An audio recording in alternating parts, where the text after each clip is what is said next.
Kesha Williams had just transferred to a new school. She came from a place where survival meant learning to fight, where 8 years of mixed martial arts had turned her fists into weapons. She was a black belt wrapped in teenage silence. But the bullies didn't see that. They saw a quiet black girl, alone, an easy target. So they came at her with demands and threats, escalating the harassment every day. Then one afternoon they crossed the line. The hallway watched, but Kesha didn't break. They thought she was weak. They were wrong. The alarm buzzed at 5:30 a.m., but Kesha was already awake. Detroit felt like a lifetime away, though it had only been 3 days since the moving truck pulled away. 40 minutes later, sweat dripped from her forehead as she finished her morning routine. Jab, cross, hook, uppercut. 8 years of training had made the movements instinctive. As Kesha walked through the front doors of Millbrook High, the sea of white faces confirmed what she already knew. Out of 800 students, she could count the black faces on 2 hands. First period biology went smoothly. Second period history was tolerable. But lunch was where the real education began. Well, look what wandered in here. Derek Morrison stood 6'2" with confident swagger. His Letterman jacket hung perfectly, and his smile never reached his cold blue eyes. Behind him, Jake Wilson and Tommy Bradley flanked him. The cafeteria fell quiet. Kesha continued toward an empty table, but Derek stepped into her path. I'm talking to you. We need to have a conversation about how things work around here. See, new students usually pay a little welcome fee. Call it insurance. Make sure nothing bad happens to them.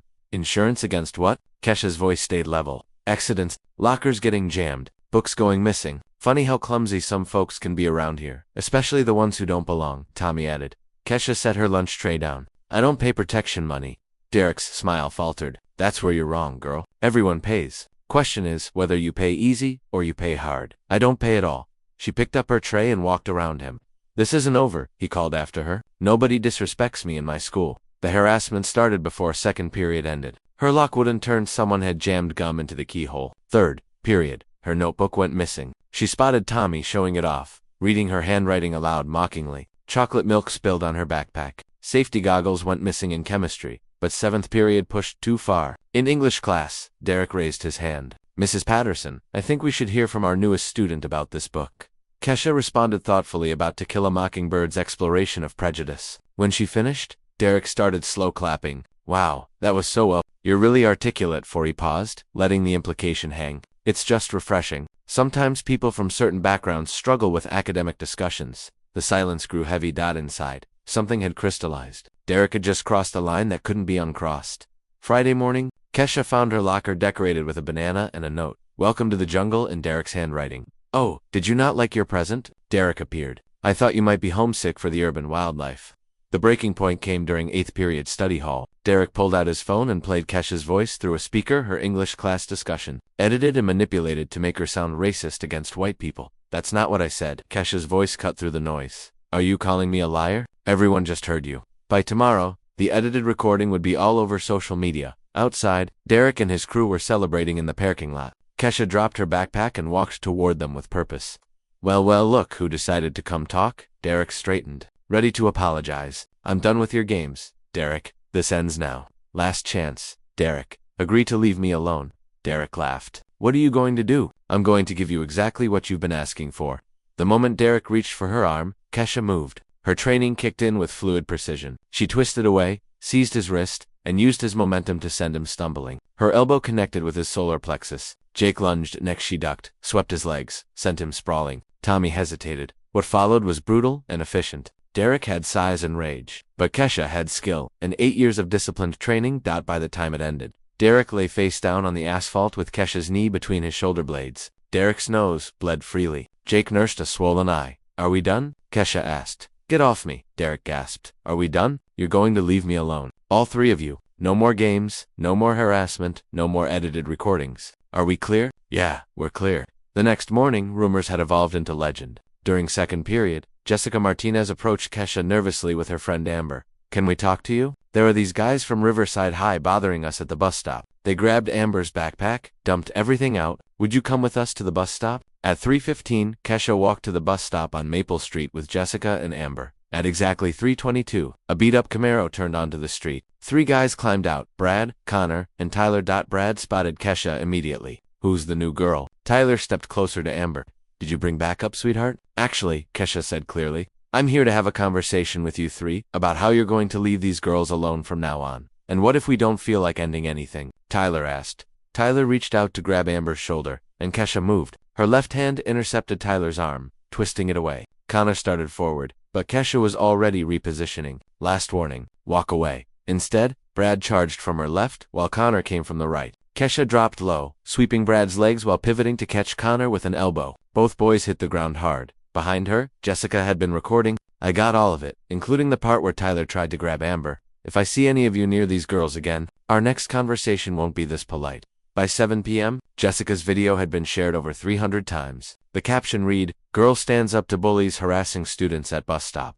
Comments poured in. Derek sat in his bedroom watching the video, his nose still swollen. His phone buzzed constantly. Monday morning, Dr. Patricia Williams received the call. "This is Sergeant Hayes with Millbrook Police. We need you to come down to the station with your daughter. Assault charges have been filed against her." Patricia's blood went cold. Assault charges? That's impossible. We have 6 complainants, ma'am. By the time Patricia reached Millbrook High, police were waiting. 6 boys from 2 different schools have filed formal complaints claiming Kesha attacked them without provocation. As word spread that Kesha had been taken by police, the student body erupted. Within an hour, students were organizing. A group chat called Justice for Kesha grew to over 200 members in 30 minutes. 2 weeks later, the night before trial, Kesha sat reviewing her testimony. The Millbrook County Courthouse buzzed with tension as supporters filled every seat. Judge Patricia Thompson called court to order at 9 a.m. The prosecution called Derek first. He recounted a fabricated version where Kesha had approached him aggressively.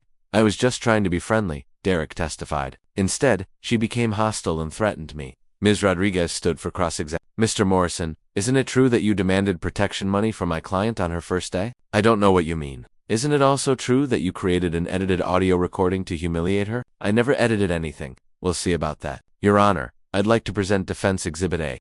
The courtroom fell silent as the original unedited recording played, followed by Derek's manipulated version. The difference was stark. Derek's face flushed as whispers erupted. When Brad Matthews took the stand, his testimony crumbled faster. Ms. Rodriguez played Jessica's unedited video, clearly showing Brad and his friends threatening the girls before Kesha intervened. The defense began with Marcus Thompson, whose testimony about Derek's 3-year bullying campaign was devastating. Student after student took the stand, describing systematic intimidation.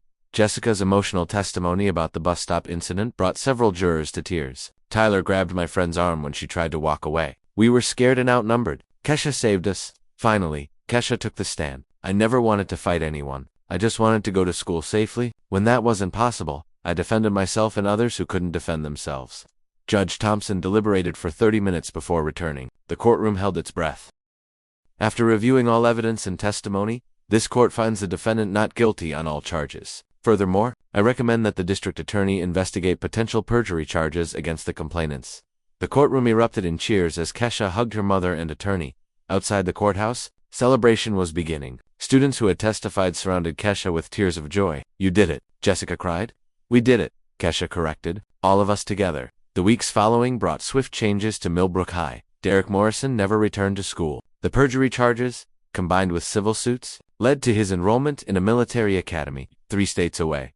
But the most significant change came in Kesha's self-defense program, which was officially expanded school-wide 3 months after the trial. Coach Rodriguez watched over 100 students participate in what was now called the Student Empowerment and Safety Program. "I never imagined it would grow this big," he told Kesha. "Neither did I, but I think people were ready for something like this." On a quiet Friday afternoon in spring, 6 months after the trial, Kesha found herself in the same cafeteria where Derek had first demanded protection money. But the atmosphere was completely different. Students from different grades sat together. The underlying tension was gone as she looked around the transformed cafeteria, then out to where students practiced confidence-building exercises in the courtyard. Kesha reflected on how much had changed since that first day when she'd refused to pay Derek's protection money. She'd come to Millbrook hoping to avoid trouble and get through school quietly. Instead, she'd discovered that sometimes the most important battles are the ones you don't choose. They choose you. Walking through hallways that once felt hostile, surrounded by students who had found their voices and their strength, Kesha Williams knew that some fights are worth everything you put into them.